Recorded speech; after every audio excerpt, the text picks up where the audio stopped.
Hey, good afternoon, everyone. Barry Sandhouse with Eric here, How you my doing? son.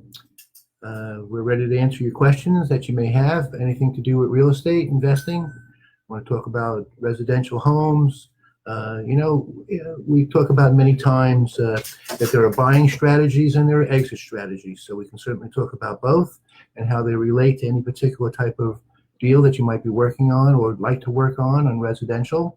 We also can talk about mobile home parks, learning about commercial if that's what you're interested in.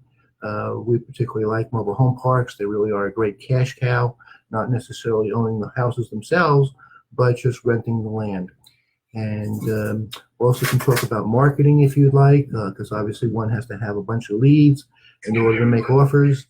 And Eric will be sitting here and he's going to be monitoring the questions for me. So if you see him looking at his phone, he's not being rude. He's just monitoring the questions so that I don't have to read them as easily.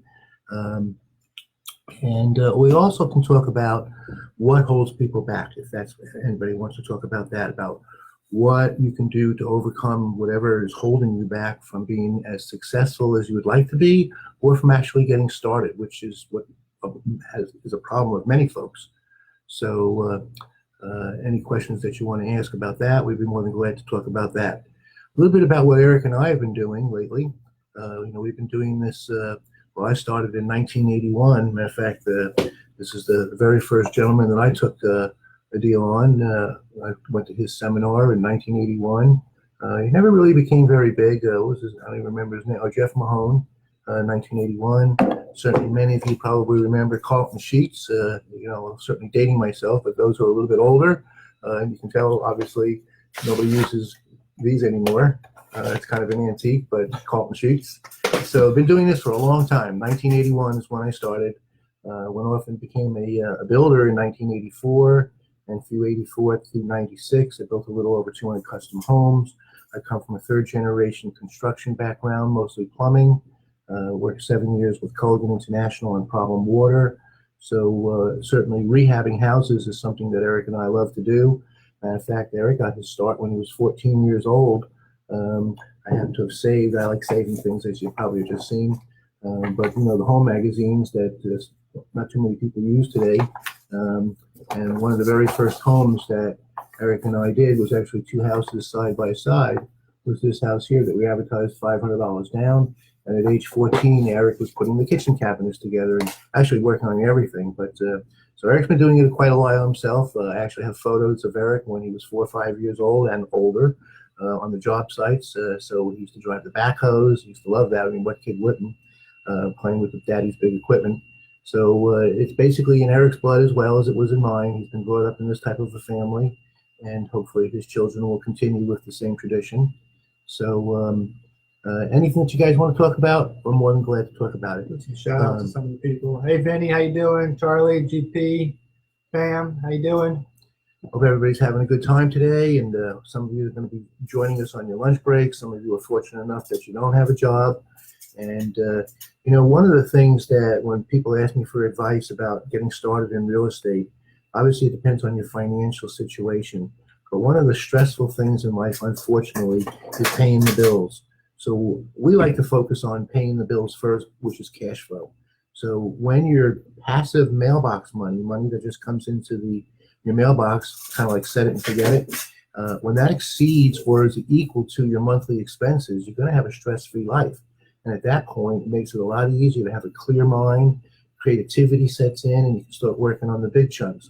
I'm not saying that you have to wait until that happens, but the emphasis should be on cash flow.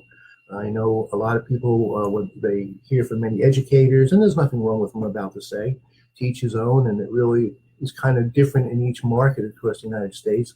But whether you go on Bigger Pockets or YouTube or you've taken a seminar, many times you hear start off by wholesaling, because wholesaling doesn't require any cash, generally because you're just tying the property up.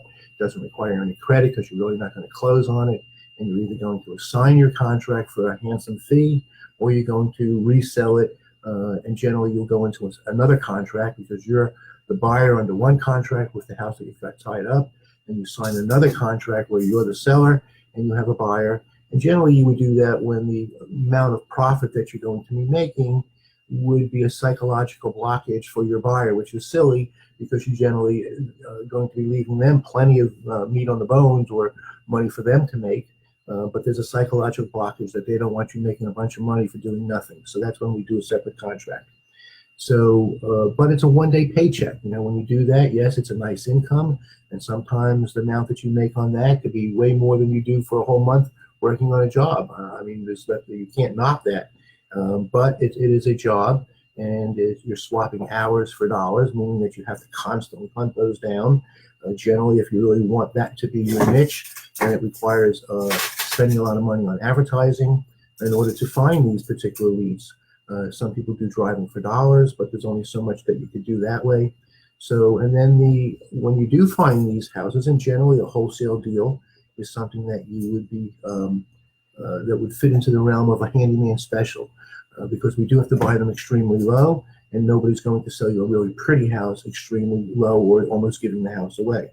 So on the other hand, once you get these houses, instead of flipping them as a wholesale, you could do a fix and flip, which would be a rehab, which you can make a big chunks of money that way. You can also lose money fast that way. But again, that's a one-day paycheck. Once you rehab the house and you're finished with it, there is no more cash flow. So that kind of goes against what I was talking about before about creating a nice cash flow. There are many ways of doing the cash flow. A lot of times that we do that, and you can certainly do that with the junkers. Eric and I have quite a few homes out where we decided to put them out on what we call work for equity, where we don't fix them, and it's kind of done on a lease option where the tenant agrees to fix the house up themselves. They get to fix it for the way that they want to live in it. They have an option to purchase that home within a prescribed period of time, usually 3 years, sometimes a little longer. And then they put down a non-refundable option fee up front, which is ours to spend, which is nice.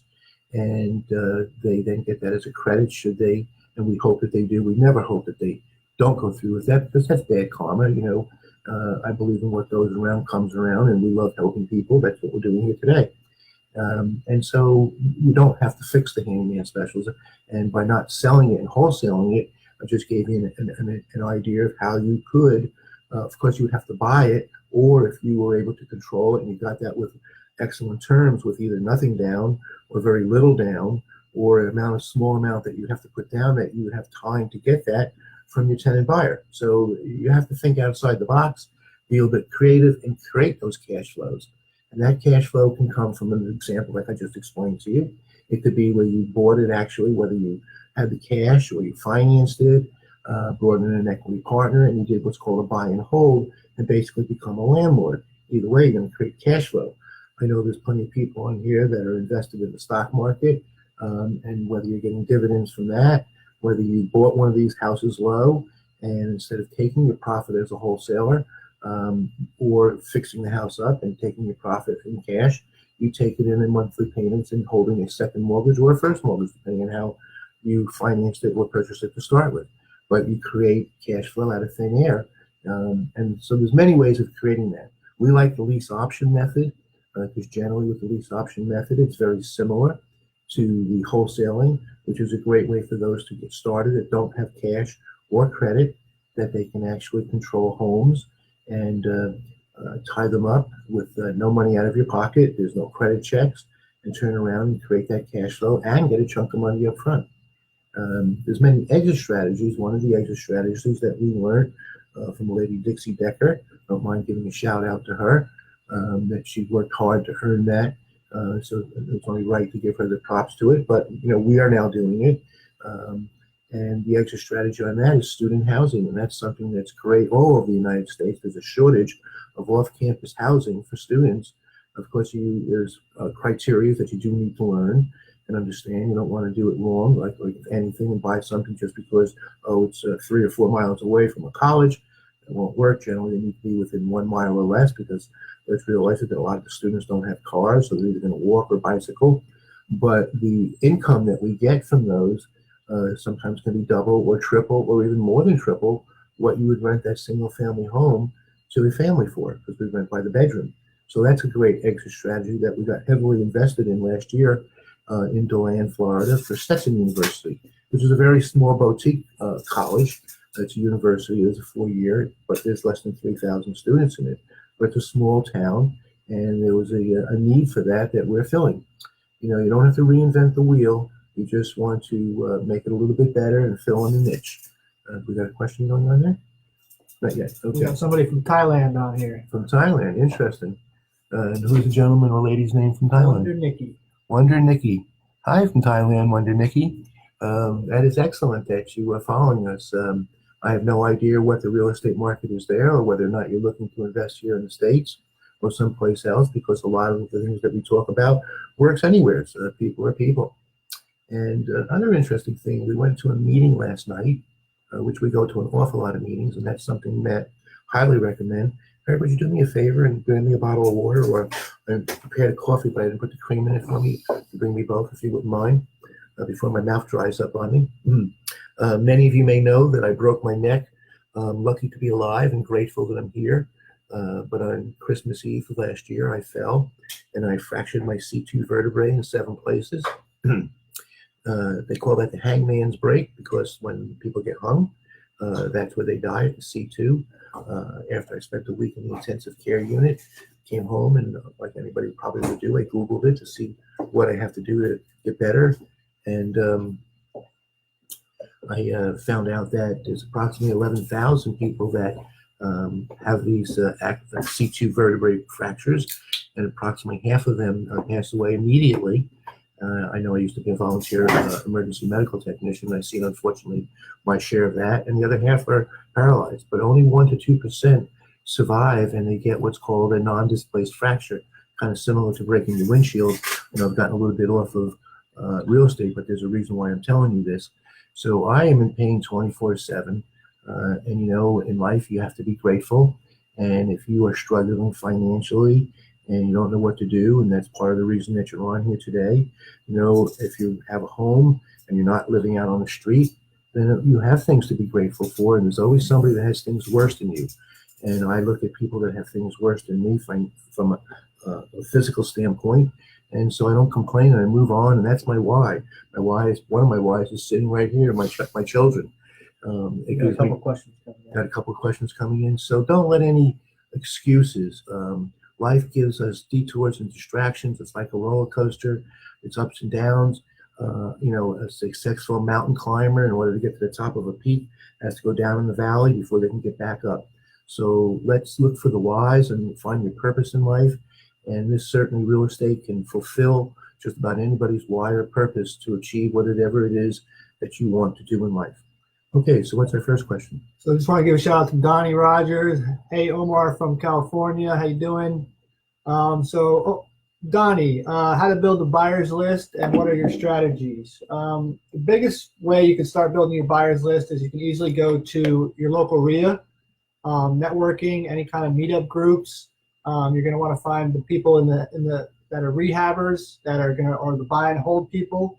So that's going to be your fastest and easiest way to start building your buyer's list. You can start posting on the different groups that we have posted on here.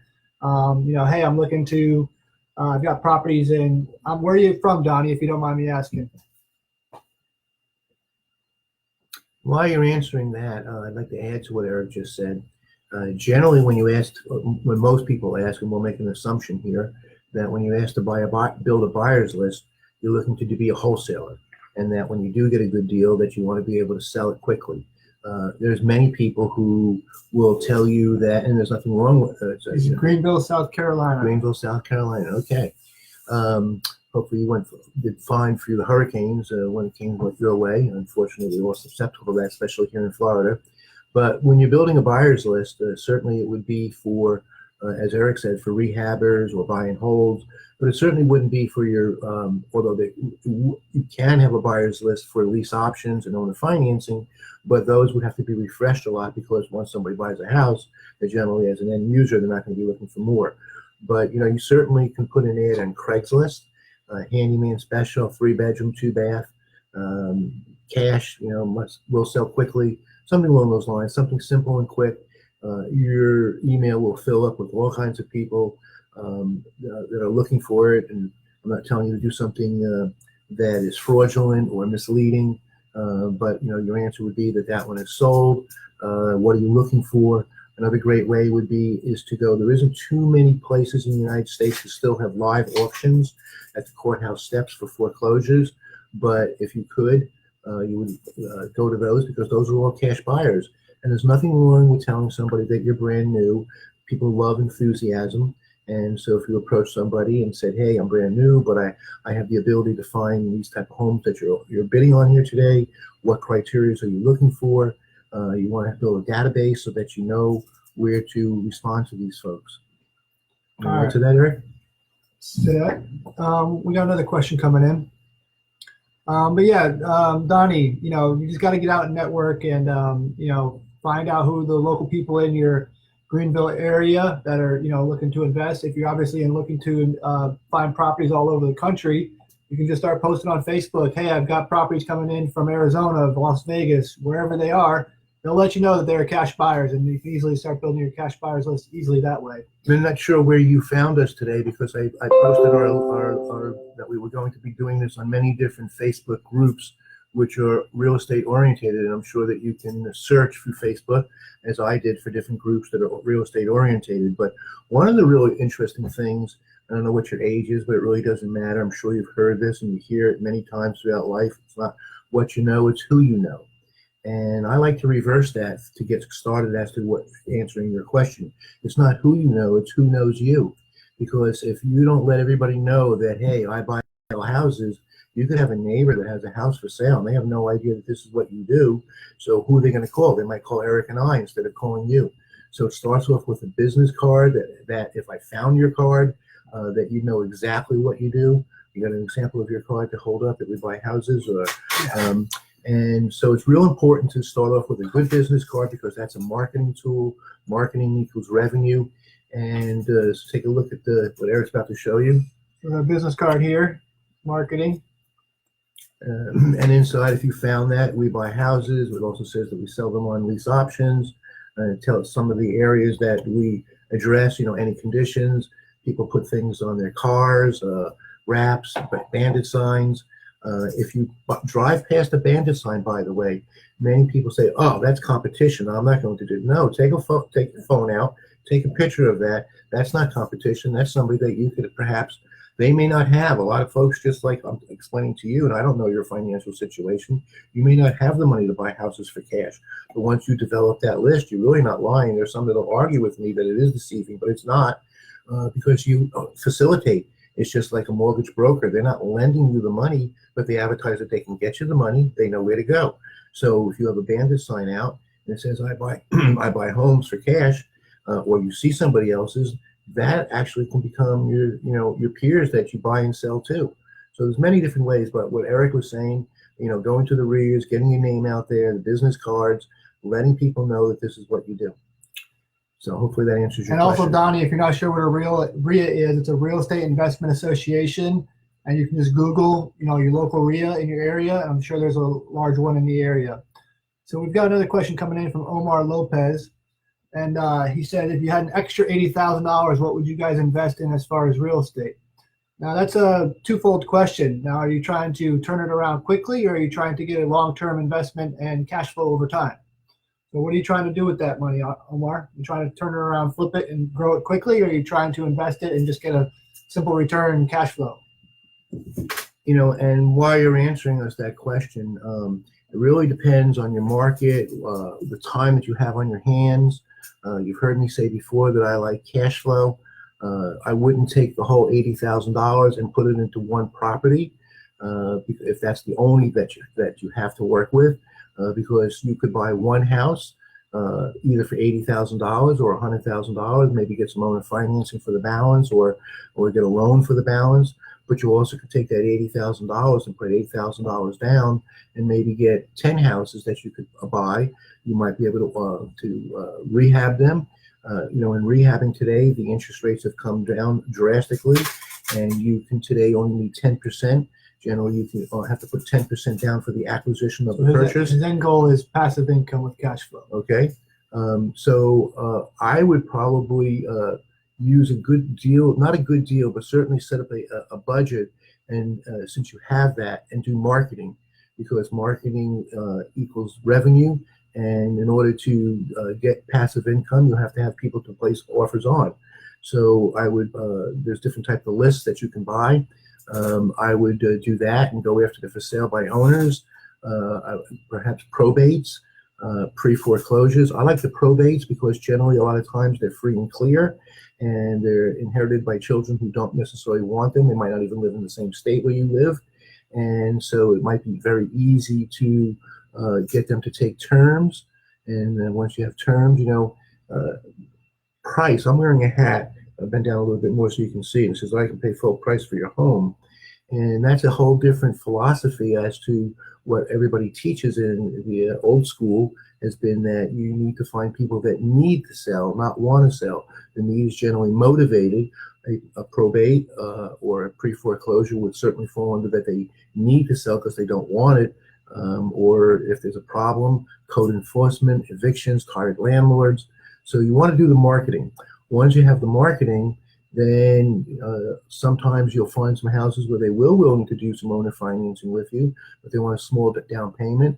You certainly could use that money to, and we like to expose people to many different niches, and I believe in niches. But if you don't find out what you're comfortable and what you're best at, it's very hard for Eric and I to just tell you go and do this, because you may hate rehabbing houses, or you may hate getting on the phone and speaking to people. You don't have to do that. You could take that money and you can hire virtual assistants or train and hire an acquisitionist who could make the phone calls to the for sale by owners and find houses that you could put under contract, whether it be to purchase it with owner financing, because it's cash flow. So I started saying before that the old way school is to find houses where people need to sell.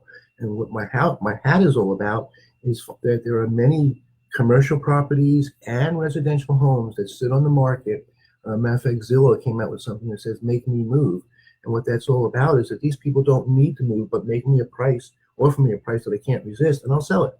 So we like to start off by asking people on a pretty house. We can do this on a junker, but on a pretty house that really doesn't need anything. Maybe you want to give it a coat of paint or change some colors. That there's nothing wrong with the house, but there's just not colors that would be neutral. So you might be spending a little bit of money brushing the house up a little bit.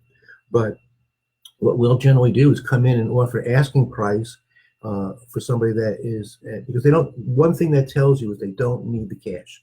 If they needed the cash, they would take the lowball offers. So there is not that motivation for a problem. Their motivation is greed. Just give me the price, I'll sell it. So what happens a lot of times is we'll offer them the asking price, and sometimes that's just enough. Maybe we offer to pay their closing costs. And so we give them incentives as to why they should accept terms versus cash.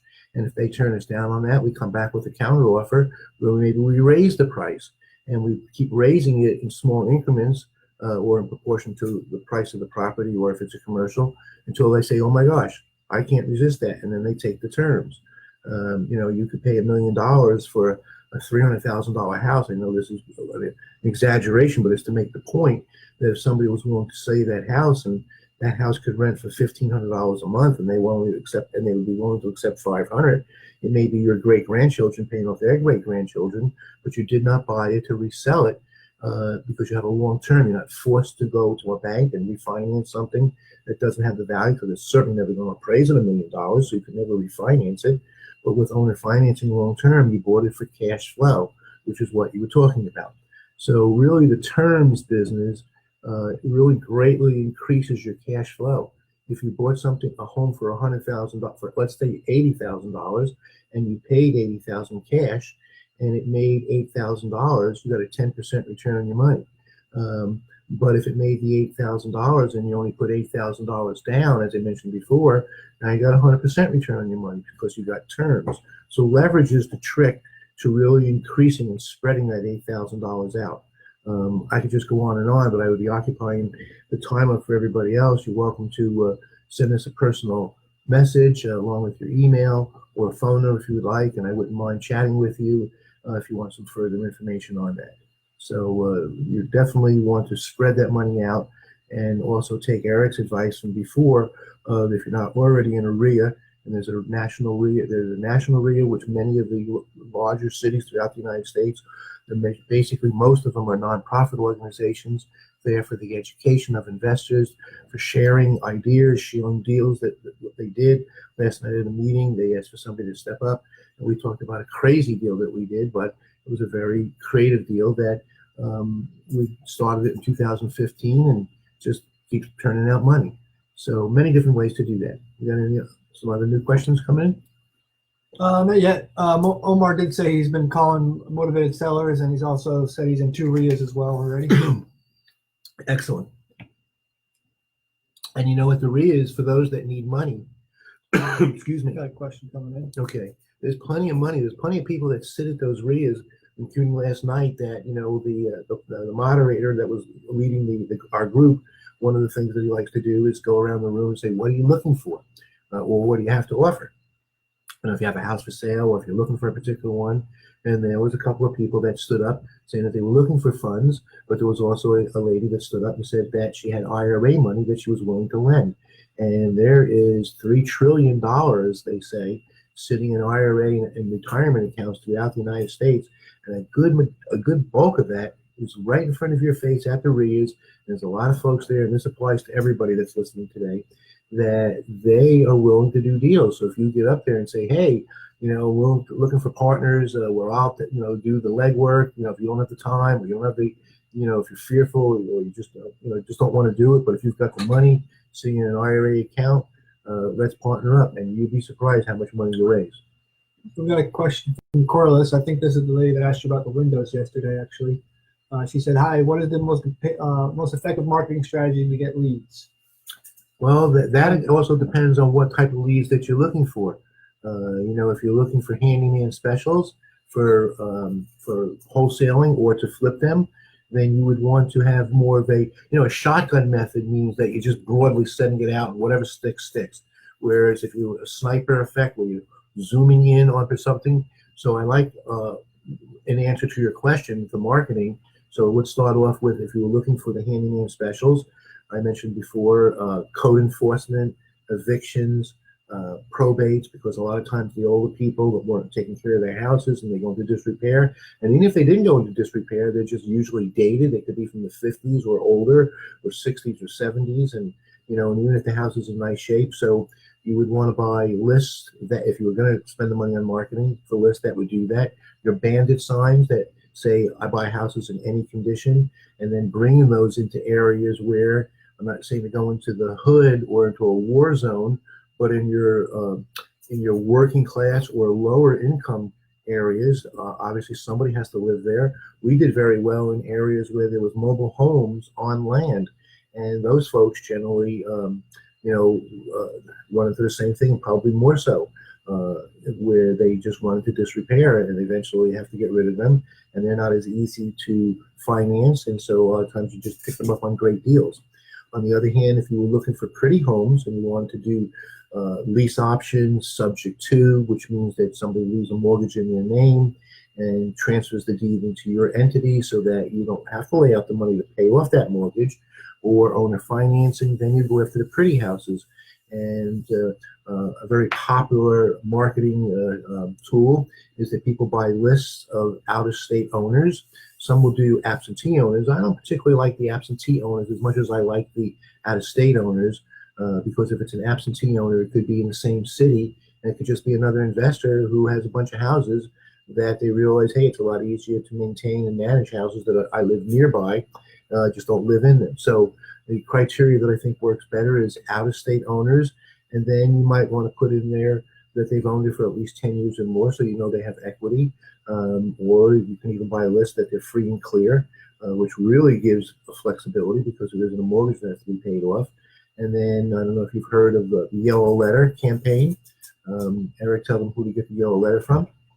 YellowLetterLady.com, and I'll go ahead and post it so you guys can see it. But YellowLetterLady.com, it's Christy King. She's excellent at doing anything for flyers, marketing, bandits, anything you would want for marketing purposes. Okay. But anyway, that's a letter that's on, yellow legal pad, and it looks like it's handwritten. Some people do handwrite them. Last night, there was a lady that drove around for dollars, and she went into neighborhoods where The house is looking disrepair, and that usually is a field of diamonds, if you've ever heard that story, that is right in your backyard, that there's a lot of really good investments. And what she did was she wrote down the addresses, she did the research, which most people won't do. She found out the mailing addresses for these people, whether they lived exactly there or whether the tax bills were going someplace else. And she hand wrote the yellow letters. But that was only 40 houses. You're not going to do that for 400 or 4,000. If you have the funds, we would like to see you drop about 1,000 letters a month, maybe 250 a week. But be aware that if you start doing that, you need to be prepared to how you're going to answer those. If you have a full-time job, you don't want to waste your marketing dollars and having it go into a voicemail. People want to live, so that we use usually an answering service. You're going to do a little telephone right over there. And this is something that we recommend that we've used, is a company called Pat Live. And that's an answering service, and it's all over the country, but they were formed by investors, and that's basically all they do is answer the phone. You can Got a question coming in. Got a question coming in. So in answer to your question, to finish up on, what's the best marketing, it really depends, as you can see how I answered you, depending on what it is that you're looking for. If you're looking for rentals, why not go on Craigslist or on Zillow and find the houses that are for rent, and then call them or send them letters. And if you're going to call them, a great opening, because nobody likes a telemarketer, right? But if you call them, obviously they've put their phone number out. But how about if you called landlords and said, "Hi, calling about that house. Is it still for rent?" "Yes." "Great. Hey, just a thought. How would you like to continue to receive payments without the hassles of being a landlord?" Now, if that's a brand new investor who just bought that, no, obviously they don't want to sell it. They may still ask you what you got in mind, but they're just excited to get in the first tenant. But what about when it's been a landlord that's owned it for a number of years or long term, and they just spent another $3,000, $4,000, $5,000 or more because the last tenant moved out and they're tired of having to renovate or have vacancies? They would love to get rid of it. So as you can see through my answers, that to develop the best marketing depends on your exit strategy. What's the next question? We got a question from Marcos. He's planning to sell a rental that is not cash flowing next February. He might be able to get $40,000. Now, should he sell the property or refinance and get some money and keep the property, or invest the money I get from the refi? So he's basically trying to either sell it or refi it and get the money out. So what you're saying is that you, if I understand, that you have a mortgage on it now, and that between what your monthly payment, the taxes, insurance, if there's any HOAs or condo fees, depending on what it is, that when you compare that to the cash that's coming in, it's either a negative or there is no cash flow or so little, because when we have rentals, we really should be putting money aside for reserves.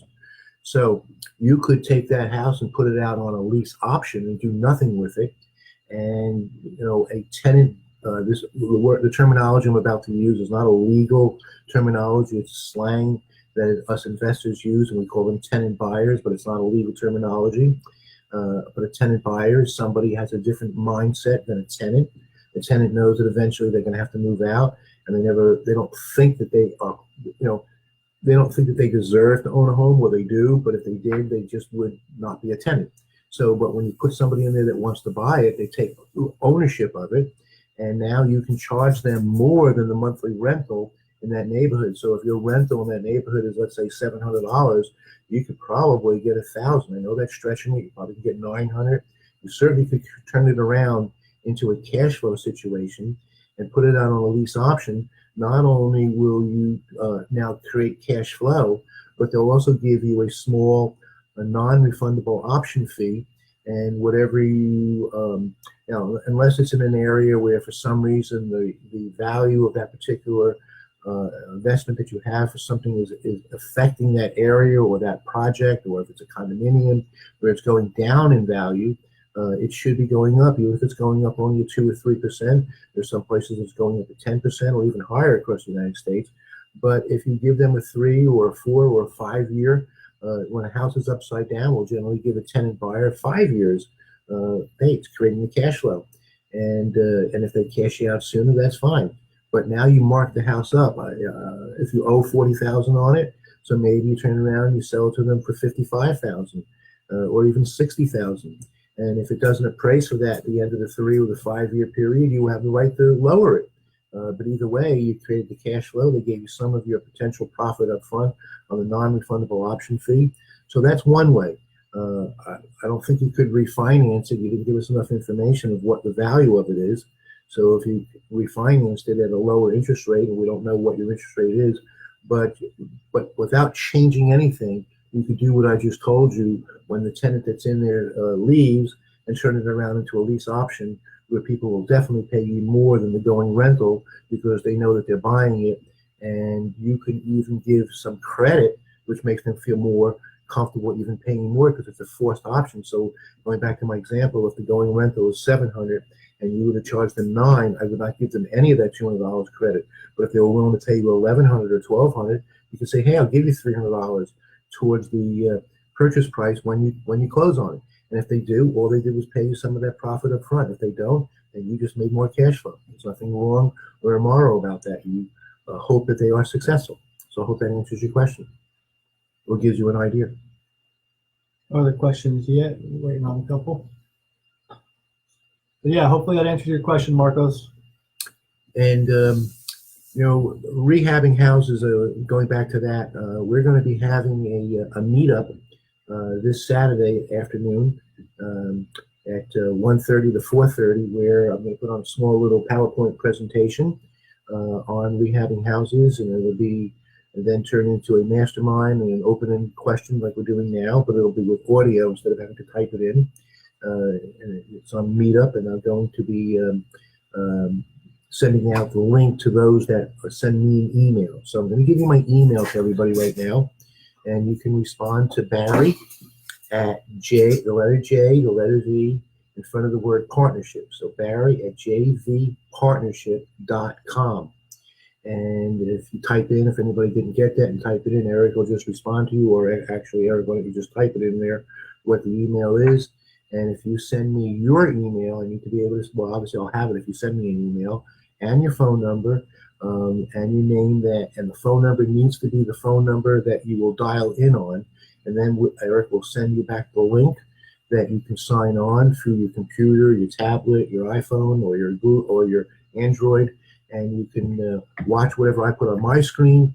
It'll be a shared screen that you'll see it, as well as then you will dial in. There'll be a phone number for you to dial in with a audio pin that you have to put in. We'll have everybody muted at first, but then we'll open it up for questions and answers. And if everybody follows the instructions, we'll just leave it open because there will be people here at our office. I'm sitting in my office right now, but there's 3 of these offices here, plus a big conference room. So there'll be at least 20 people sitting here live, but we'll have a speaker phone where that you will actually hear the conversations and what I'm saying, as well as that you'll be able to interject and ask a question or respond to somebody else's comment. So it'll be a great learning curve for those that are interested in rehabbing, and that's this Saturday, the 20th at 1:30 Eastern Standard Time. The following Saturday, for those that are local or live in the Orlando market, within, I'd say, an hour's drive, because we do have people that drive at least an hour. On the 4th Saturday, another meetup, and obviously we have people from all over the country, and Meetup is a national website, but you'd have to go to the Central Florida or the Orlando meetup and look on the calendar. And the 4th Saturday of every month, we do fix and flip, learn to fix and flip with a builder. And so what we do is we walk around and we look at junkers. We meet usually about 10 o'clock in the morning, and everybody comes with closed shoes. They don't want to wear open shoes like sandals or anything like that. And we'll bring a flashlight, perhaps a clipboard, so you can take notes. And what I like everybody to do is take 10, 15 minutes, walk around, figure out, as if this was your deal and you were going to put an offer in, what would you fix? What would you replace? What needs replacing? What creativity, cosmetically, would you do to change to give it the wow factor? Are there some walls that you might take down and give it more of an open look? What would you do to the kitchens, to the bathrooms, so on and so forth? And then what we do is we meet back at a common area, either in the home if it's not too smelly, because some of these houses can be smelly, or if they're moldy. And if it's not too hot, we look for a shady spot outside, because we are here in Florida. And then I'll go around the crowd and ask, hey, Bob, what would you do to this? Or Mary, what would you do to the kitchen? Or did anybody notice that there's a problem with the plumbing? Or did anybody notice there's a problem with the electric? And then if somebody has the answer, great. And then I'll ask that person to explain to make sure that they understand why that's a problem. And if not, then I'll explain and explain why Eric and I would either buy this house or we wouldn't buy this house. What would it sell for? Once we give you the address and we release that address on Friday afternoon, Eric generally finds bank-owned homes, and we won't release the address until Friday, because if we release it during the week, it's a very good possibility that house will be sold. And now we're not going to show up at a house that's not polite. More property to be going into homes that are already under contract. So, and the end result is that perhaps one of us will put an offer in on one of these houses. So, it's a great learning tool, but it's also a way to find houses where you've got experts right there to know whether or not it's comfortable to put an offer in. So that's the fourth Saturday for those that are local. That we do a live, what we're doing now. Eric generally starts filming me or everybody walking around, but and certainly you can look for that on Saturday morning. But for those that are local, please show up. But as I said before, for the third Saturday, which repeats every third Saturday, it'll be just like this is every Thursday. It's questions and answers with Barry and Eric. And on the third Saturday of every month at 1:30 in the afternoon, we're going to have rehabbing all about how to find them, how to market them, how to fund them, construction costs of rehabbing, what you should do, type of houses to buy, ones you shouldn't buy, and then, of course, open it up for questions. Has any new questions come in? No new questions. Well, we got about 15 people watching. Anybody got some questions out there for us? And, the questions, as I mentioned before, can be on marketing, which we already had that. It could also be on, I don't know what's holding me back, and I certainly can help you on that. That's certainly an important aspect, no matter what business you're in.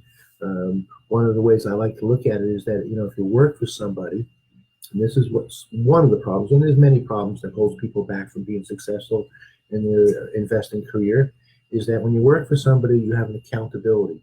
You have a manager, or you work directly under the owner.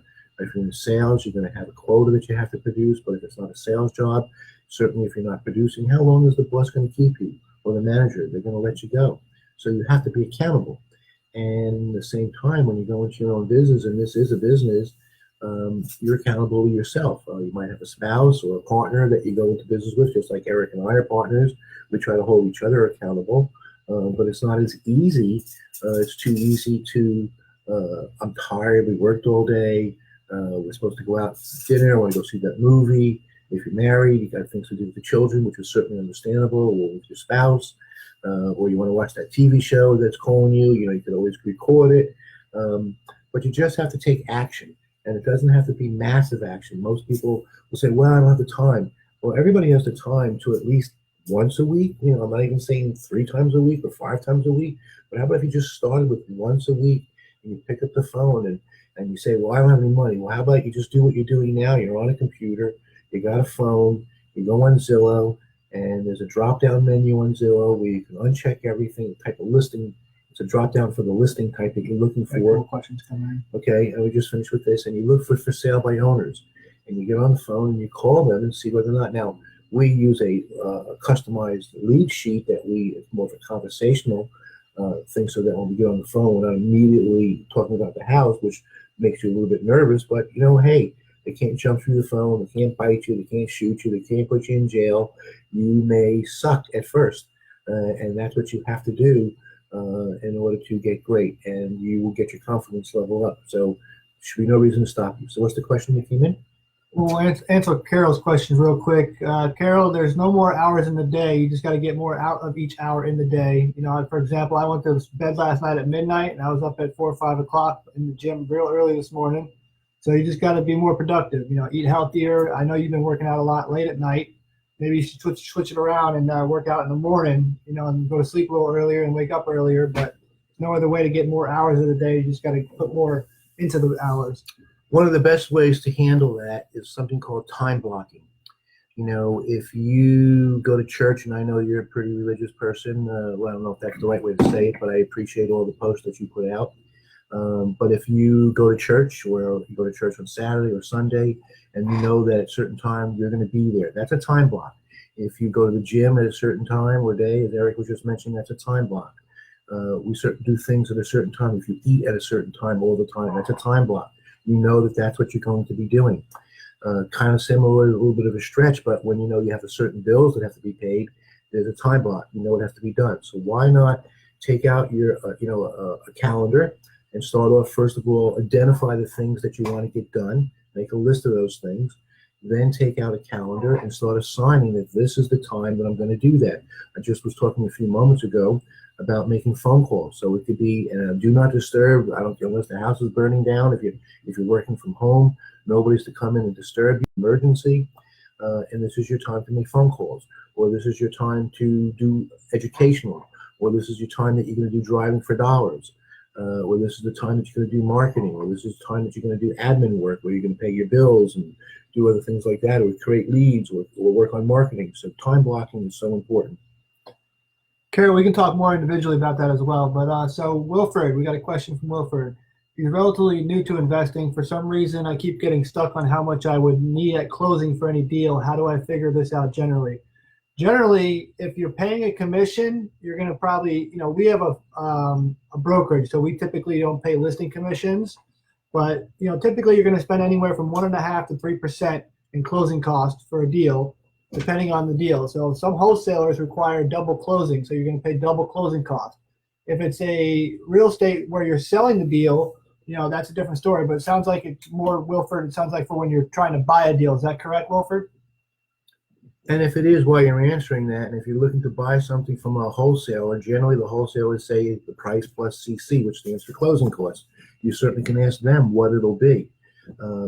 Now, if you have the funds, then obviously you need to make sure that you have enough funds. Nobody wants to be undercapitalized. But we believe in partnering. And we've put together numerous deals, equity partnership deals, where we actually get paid up front as we close on the deal. And obviously still, even when we do those, we do have to put together what's called a pro forma of what the closing costs are going to be, the acquisition, the rehab costs, and so on and so forth. But you always want to raise more than you need. So really, we're not sure, as Eric asked you, what your intention is. And if you can answer that, we probably can give you a little bit better of an answer that is more detailed towards your question. And also, Wilford, it also depends on what state you're in. So, each state has different closing costs. So you can call your local title company and ask, give them a scenario. Hey, we're buying a $150,000 deal for cash. There's no extra fees involved. What would be my closing costs? So you really just got to, it's deal by deal scenario, because, you never know what's going on in that particular deal. And you can Google it, only what Eric just said, whatever state you're in, you can Google what are the average closing costs on a real estate transaction in your state. And some of the, what Eric gave a scenario, if you were paying cash, nobody should buy a house, never buy a house without title insurance. But everything's negotiable. So it depends on, I mentioned before, again, my hat will pay full asking price. So a lot of times to induce a seller to sell us something on terms, I don't offer it necessarily right up front. So, you always have to have an ace in the hole. But what I'll do is eventually come around and say, well, what if we would pay your closing costs? One of the closing costs that definitely changes per state here in Florida, it's called dock stamps or transfer tax, which traditionally the seller pays. And in Florida, almost all brokers and agents are going to use something called a FAR contract, but there's a lot of investors, us being one of them, that use FAR contracts, and there's a spot in there that you can check off as to who pays for the title insurance. It's called an owner's policy. And when you're in the beginning, you think it's the owner who's selling to you, but no, you're going to become the owner. And traditionally, the brokers and the agents will check that the seller pays that. So really, a lot of your closing costs are negotiable as to who's paying that. You mentioned something here. Oh, what did you mention? He said, say I have a property for $55,000, I put $5,000 down, and hard money will only cover so much. So basically, are you trying to buy this as a rehab deal, buy and hold? At the $55,000, is that the wholesale price? Is that the ARV price? We need a little bit more information so we could, help you out a little bit better. But in the information that you did give, if the money that you have with the 5% and the hard money is not enough to purchase it, well, that's a problem. You need to then raise more or ask for more. But hard money lenders generally have a rule. I started mentioning before that today there's many of them that will give you 10%, they'll give you 90% of the purchase price or acquisition price of the property, and then they'll give you 100% of the rehab costs. Not to exceed 70% of loan to value. Exactly. So there's a catch to that regardless of how that works, they're not going to go over 65 to 75%, and everybody has their own loan to value is what that's called. So what you can't do is you're not going to raise money for the most part, or you have done it, to put a second mortgage on it when you mentioned that it's not enough to pay to purchase that. So you would either have, if it doesn't fit if you're asking for the hard money lender to lend you more than 65 or 70 or 75%, that's not going to work. So that's where an equity partner comes in, going to the REIAs and finding partners that will then come in with the extra cash, and maybe you won't even have to get a hard money loan because the investor would bring it in for you. So you said purchase price of $55,000 and around 40 to 50,000 ARV, around 100. The ARV is around 140. So exit strategy will be fix and flip. I can't wholesale first. If I can't wholesale it first. Okay, and did you mention what the repair costs are? Repair around 40 to 50. Okay, so let's analyze that for a second. So what did he say that the after repair is? 140 to 150. So let's take it on the conservative side of 140. Now, the ARV, which you obviously understand that, most of the time, most people are going to take that times 70%, but here in the Orlando market, it's very hard to buy something at 70%. Now, how much did he say? So 70% of the 140 brings us down to 98,000. What is the repair cost? 40 to 50. So let's take off 50,000. So that means that you would pay 48. So if you're paying 55, if the repair cost was 45, then you're paying right about Mayo. And there's if you've learned the ARV formula, Mayo is the maximum allowable offer, and you really don't want to pay Mayo because Mr. Murphy, which is Murphy's Law, says that anything that can go wrong will go wrong, and there's very little time that you will do a rehab that Mr. Murphy won't come knocking at your door, and that's the reason that you don't pay Mayo. So unless you really have a good handle on repair costs, or you've had the opportunity to bring a home inspector in there and identify, and had the opportunity to bring a contractor with you where you can get some solid bids to know that it'll fall between the 45 and the 50, it's a little tight. The reason that we take a 30% discount off of the ARV, and that's, it's 70%, a lot of folks don't really understand that. They know what the formula is, but they don't understand why they discounted 30%, is 20% of that 30% represents your gross profit. So if you were to sell that house at $140,000, 20% would be $28,000. Now, if you have something that you missed that's $10,000 or $15,000, I don't know if this is septic. A lot of times on the lower priced houses, it doesn't have to be. But let's say it was a septic system and you didn't know that, and nobody's been using that home for quite a while. It's been vacant, and all of a sudden you got a $5,000 or a $10,000 or a $15,000 repair to replace that septic system that you didn't know about. So there's a lot of hidden things, and that's why we don't want to pay Mayo. And Mayo is the number once you take the after repair times 70% minus repairs. The other 10% of that 30% discount represents the closing cost to purchase it as well as sell it. So as far as, the numbers do work. It's tight. Again, it just depends on how comfortable you are So now with we the own numbers. property vacant for about a year or so. Okay, so it's bank owned. And so, with the bank-owned homes, generally they will allow you to put an offer in subject to an inspection. I highly recommend spending the money, but of course there's no guarantee. So your exposure is that you could have anywhere from, does he mention what state he's in? No. So tell us what state you're in, but it's going to be pretty much the same from state to state. You can spend anywhere from $300 to $800 on a home inspection. And of course, if you don't buy it, bank isn't giving you that back, but that's a comfort level. So I certainly would get a home inspection on it, buy it subject to, which gives you an out. CT, Connecticut. In Connecticut, okay. And so in Connecticut, you're going to have heating systems. You have more expensive. We come from the north, and I'm an ex-plumber. Did a lot of heating systems. Whether it's hot air or boiler.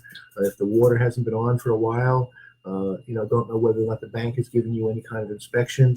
If there was any freeze-ups, there could be pipes that are broken in the middle of the wall that you have no idea about. So there could be a lot of hidden things. And how old is the house? Because the older the house is, the more hidden things that can come up on you. But certainly, the way I would approach that is through a subject to an inspection period, and then line up some contractors, get out there with the contractors during the inspection period. You're going to put the offer in through a broker because that's how it's listed, and you do not have to deal directly with the listing agent. But if you do, and if you have a partner or somebody that you can partner with that is an agent or is their own broker, which we are, then a lot of times, when we partner with folks, we say, listen, find out from the listing agent, if it's their listing, and then tell them that the offer is going to come from your partner, which is a brokerage, and then you can either waive the selling commission, which then makes your offer look more attractive to the bank, or you can collect that and put that back into the bank, and that could be your contingency funds that you put in. But nevertheless, going there with some contractors during the inspection period, the agent that, especially if you are working with the listing agent, they're now going to get the whole 6%. They're going to be more amenable, and they're going to work with you a lot more because they want to make sure that you buy it versus an offer coming in from another agent. So they shouldn't mind opening the house up for you to get some contractors in there so you can make sure that the price that you're about to pay for it, that your numbers work. Another question coming in. So hopefully that answers your question, Wilford. And you can always personal message us if you want some further information. James is asking, can you get creative financing on a city-owned property such as a water park that they would like to get rid of? Most likely not, since it's city-owned. They're going to want a cash sale. They want it off their books so they can start collecting tax money again. And, nothing's impossible. It depends on how bad. A lot of times what the city will do when something's vacant like that, the creativity that they'll give you is something called a tax abatement, where because it's not producing the income right now, so what they'll do is they'll either lock in the taxes at the assessed value now and won't raise the prices on it, especially if you're going to purchase it for a higher amount than the dollar amount that it's been assessed at for the taxes now. Then obviously your taxes are going to go up. Or they'll give you a tax abatement where they won't charge you taxes for X amount of years. But as far as them doing something creative, they might, if you don't ask, you don't get. So I would not tell you not to ask. You just don't know until you ask. And certainly that may be something. But on the other hand, if you don't have experience in that niche, that certainly could be something that can take you down. And on the other hand, you can certainly also flip. A lot of people aren't aware that commercial properties can be wholesaled. You just put them under contract and then you wholesale them. The other gentleman that we were answering a question on the bank-owned homes won't let you assign a contract. It won't let you have to close in the name that the contract is awarded under when you close. But one way around that is you close in in a brand new LLC, and then you just sell the beneficial interest in the LLC. That they may find out because the members of the LLC, although there is a way of hiding that through having one of the members or the registered agent be a trust, so that they really don't know. But if you put the offer in under a land trust, which is there are only about 6 states in the United States that actually have statutes or laws, but it is available. It's a revocable trust, and because it's a revocable trust, that is legal in every state. So you'll hear a lot of times that you can't. But if you were to put it under that, then you sell the beneficial interest to somebody and you can wholesale it, or you just get the city to accept an assignable contract and then you flip it. But of course, we don't know your background, and if this is something that you or partners or family, or it's just something that you've been in the entertainment field of having other types of those type of projects. But it's something that you're running a business there. It's more business orientated than it is real estate, unless you have a higher and best use for that property. So hopefully that answers your question. But something like that, that's where I would put together. He's in Illinois. He's in Illinois. Something along those lines, and of course we don't know your financial status, whether or not you can just stroke a check for it or whatever. But something along those lines is where I would put together a pro forma of what you think the income can be, what the expenses are going to be for purchasing it, what the expenses are going to be for refurbishing it of whatever it needs, or just improving it so that it's better than it was. And then you put in there an acquisition fee for yourself. If this was $1 million property, I'd certainly have at least a $50,000 acquisition fee for yourself for handling, finding the property, renovating the property, and then perhaps even managing the property. And for that, as you close and you raise that from the investors, then you are making money as soon as you close on that, and there's nothing wrong with that. So that's how I probably would approach something along those lines. So hopefully that answers your question. And the standard answer, as Eric and I have given everybody, you're all welcome to give a personal message to us if you'd like to discuss any of these things that you're asking us further. Just a quick disclosure, we're not accountants or attorneys, so we're not Right. giving you any legal advice. So please seek out legal advice just to make sure you're doing everything okay. And of course, we're here in Florida. I have experience working in New York for many years. That's where I was a builder. So although laws change, and I have been out of New York since 1997. So what we understand is the laws and what's legal and what we can do here in Florida and what the acceptable, what's customary as far as who pays what closing costs, what the closing costs are, what people are willing to do. So you always want to check locally to make sure that any advice somebody does give you from another state, that you don't have to modify it a little bit. The idea is generally going to work in any state, but there are some things that, as Eric was just mentioning, from an accounting standpoint or from a legal standpoint, that you should not go into it blindly just because somebody gave you advice. Any more questions? No, not yet. We got about 13 people watching. So we're right at an hour right now. Went by quick. Goes by quick. Goes by very quick, yes. So, I mean, I enjoy it. This is our third week that we're doing this. So obviously we're getting the word out. And we do post this throughout the United States. So as you can see, that with people, I was pretty impressed that we got somebody from Thailand. I don't know how that happened, but people belong to the different real estate groups, either because they're looking to purchase in different areas of the United States or in different countries. And Facebook obviously is worldwide. That's the beauty of the internet, that we can reach people from all over the country just sitting here. I got an Apple Watch, many other ones with my Apple Watch there. As a kid, I watched cartoons called Dick Tracy, where they would talk to it, and whoever knew that this stuff would come, and now we use it. As a kid, that'll never happen, like we talked about flying cars. They got flying cars today. So anything's possible. And so, and the same thing with real estate, in answer to the last question about whether a city would give some kind of creative, and it could be as far as the creativity may not be per se mortgages, but it could be balloon payments where it's X amount down and then a payment due upon renovation of the property, a payment due when you open up, or a payment X amount after you open up for 6 months so that you can get cash flow. Just got to start thinking out of the box to make sure that your offer meets your cash flow, because that's, as I mentioned before, running a business. And when you run a business, and this really talk today is not about running businesses, and there's many different cliches that one can say in addition to the one I'm about to say, but there's three components that really one needs when you run a business. And the first one is a formula, and I'll explain a little bit about what I mean by this. You need good management, and you need sufficient capital. So what do I mean by a formula? The easiest one to recognize that is that so many people think that they can just go open up a business because they've operated in that business. And the number one business that fails throughout the United States, and probably across the world, but I can only speak from the United States, is restaurants. They open, they close, and it could be somebody opened up and they wore all the different hats, from being a hostess to being the manager to being the cook to being a server, to whatever they did in that restaurant, and they feel that they can go open up one, and they fail. But if you go buy a franchise like a McDonald's or Five Guys Burgers, or anything else like that, a Subway, there is a formula that you're given. So it's a lot easier to operate. It's a time-tested, proven formula. And we have time-tested, proven formulas for buying and selling real estate. That's what we're talking about here. I certainly can speak from that because I've been doing this since 1981.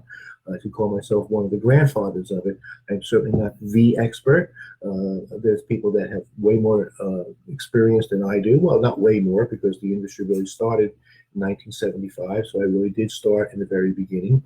But then getting back to the business and pertaining to your water park.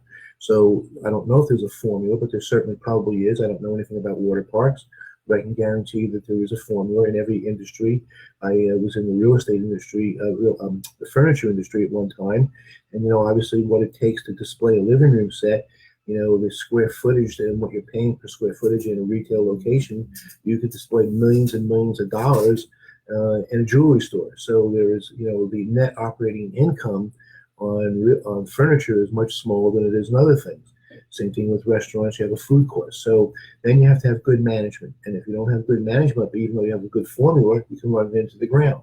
If you have the good formula and you got good management, but you don't have sufficient capital, and this is why I brought this up about your water park and about making the terms to the city, that if you don't have capital to stay in business, because very rarely does a business open up and be profitable day one. It does happen, but it depends on, yes, it may be profitable as to the operating expenses versus what you're bringing in on a daily basis, but the capital improvements and the capital that you put into it, the return on the investment is not profitable yet. So from an IRS and a tax standpoint, you're operating at a loss, but not necessarily a daily loss.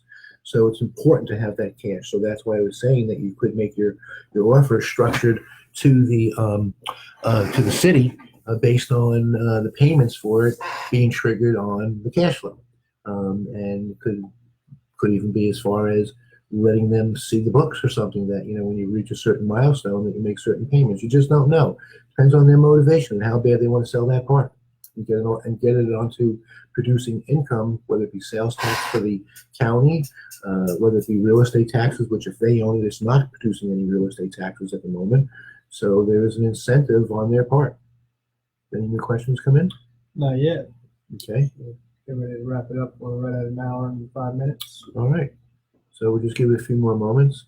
So just as a reminder again, send us a personal email at barry@jvpartnership.com, and I'd be more than glad to send you back a link for this Saturday for 1:30 in the afternoon till 4:30, where we're going to talk all about rehabbing and selling houses, the kind to buy, the ones you shouldn't buy, how to market for them, how to fund them, going over the R formula as to what you should pay for them, analyzing them that way. Hopefully that we'll have some live deals to work on that we can actually analyze. How to do appraisals, how to come up with, how to figure out what the RV is. That's real important. That's where people got hurt. Where, like we asked a question before about the gentleman that wanted to know about, rehabbing a home. And many times that we see, we went over this in the meeting last night, how people make mistakes on how to figure the RV. And some of the interesting points that was brought out last night is that a real estate broker gave an individual some comps, and the comps that they used crossed over a major road. Yes, they were within a quarter mile, but a lot of times you cross over a major thoroughfare, and the neighborhood changes drastically, and so now the RVs, you can't use those. So it's real important to understand that. Did you say a new question came in? Yeah, it's from Whitney, and she says, do you guys use yellow letters? And if so, how much are you spending stamps, or do you use a different platform? Want to answer that? Sure. Yes, we've used the yellow letters. Stamps, you can't really get away from, the cost on that. We typically use the American flag, the forever stamp, which is, 40, I think it's 47 or 48 cents now. So there's no real way to get, cheaper stamps. You don't really want to use a traditional, cheap postage stamp, pre-printed. It's going to look commercial that way. It's going to look commercial. You want it to be personalized. Maybe even make your stamp a little crooked. So do me a favor, go grab, I know they're in the back room, just go grab a couple or one or two of the yellow letters. There's a lot of yellow letters out there, and the yellow letters actually started with our mentor, who we learned from Ron DeGrand, one of the best educators in the country, him, Robin Thompson, who learned underneath Ron DeGrand, and then of course some of you heard of the Fortune Builders, which is Stan Merrill. That's a student of Robin Thompson's, and Ron DeGrand is one of the icons in our industry, and we went through his master's program, and he actually had somebody that was working with him, and he is actually, for his organization, the originator of the yellow letter. So this is what we send out, the yellow letter. You can see it's got a live stamp over there, go backwards when I'm looking at it, and get a little closer, you can see that it looks like a handwritten font on there. And it's also put into not into a number 10 envelope. It looks more like an invitation. And we never seal them. We leave the flap open, and out comes the yellow letter. And the reason we do that is that, one of the problems, the first thing that you have to do when you're doing marketing is get somebody to not throw it in the trash, to open it up. And so the yellow letter that we use, let's see, hold it right there. You can see that the font, now this is actually pre-printed. And so what's in there, I'll read it to you. It says, "Hi, my name is Eric. My dad, Barry, and I would like to buy your house at 249 Morning Creek Circle. Please call us at 407-900-2304. Thanks, Eric." And there's different Y's in here. So it really looks like, for example, if you can see on the by and the U, by your house, that you can see they're different. So it really looks like it's hand printed. And so we use the yellow letter lady who still works with Ron LeGrand, and because it really is the best one. Can somebody duplicate it? Yes, but we've seen them change and we've seen them get so wordy, and I got to tell you that less is better. And that it looks like we've even had people that get a life, but some people are seniors or somewhere nasty, but people that have responded to it, where they said, "Hey, tell your mommy or tell your daddy," because they think it was written by somebody young that put it up, which was cute. But highly recommend that you look up the yellow letter. Again, say it one more time, Eric. I just posted it. I just posted it. Yellowletterlady.com. And so now she will offer that many different ways. You can buy them where they come in a big box, depending on how much you will buy, where the letter is separate from the envelope. You can put the stamps on them, which would be the least expensive way. She wants to stamp them for anybody? Okay. But certainly you can have them stuffed for you on the back of the letters. Now, we were buying, I mentioned before, that we would send these. So the address on this envelope is 1608 South Heron Drive, and it's in Indiana. And yet this property is here in Florida. So the address on the envelope does not match the address that's in the letter because we're mailing to out-of-state owners. So how do you make sure that if you're stuffing them, that it goes into the right envelope? She has a great method. The way she does it is there's a teeny little number on the back of the letter, and then you can't see it now, but underneath where the stamp goes, there's a corresponding number so that and they're in order when you take them out of the box to make sure that you're stuffing them the right way. But, time is money, and do what you do best and delegate the rest. Obviously, if you're starting out and you're looking to cut your costs down, but really, how much are you going to really save? A few cents per letter. So it's better to probably just have somebody stuff them for you so that you can move on doing other things like making the phone calls or doing more marketing. There isn't that big of a difference. You can save a few pennies here and there. To answer Corrales and Whitney's phone number, I hope I'm pronouncing your name correctly. No, do not include your business card because it's going to make it more corporate and look like it more of an investor. You want it to be personal, where you're trying to really personally just buy that individual house and not buying the whole neighborhood. Because if you put that business card in there, it's going to kill the deal, and most likely they're not going to call you. You're not going to be the first one to send them all kinds of postcards. If depending on what type of list it is that you're mailing to, you may not even be the first one to send them the yellow letter.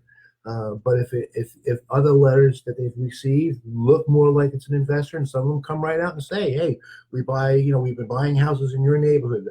We've seen people take this yellow letter and they think they've improved it and they want to go in the yellow letter business because everybody's looking to make a dollar." And they change it and they put such wording in there that discloses that they are an investor.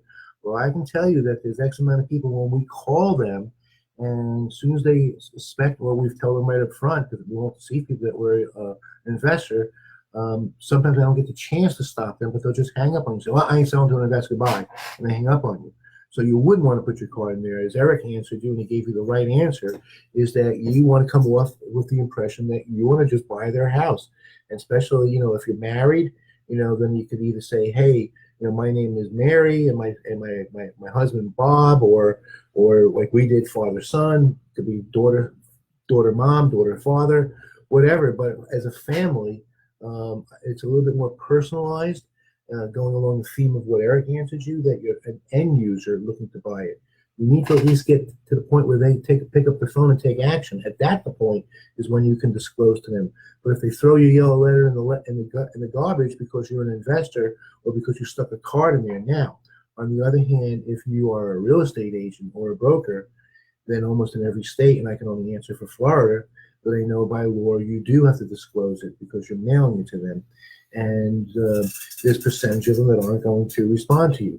But then if I was an agent or a broker, and I had nobody else to send the yellow letters out, because that's what I would do. I would look to have somebody else send them out.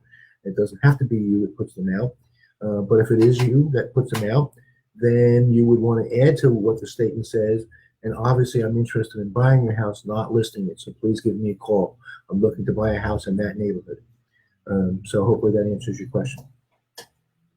Was that the last question? That's the last question for now. Gonna wrap it up here. We've been at an hour and 15 minutes now. All right, folks.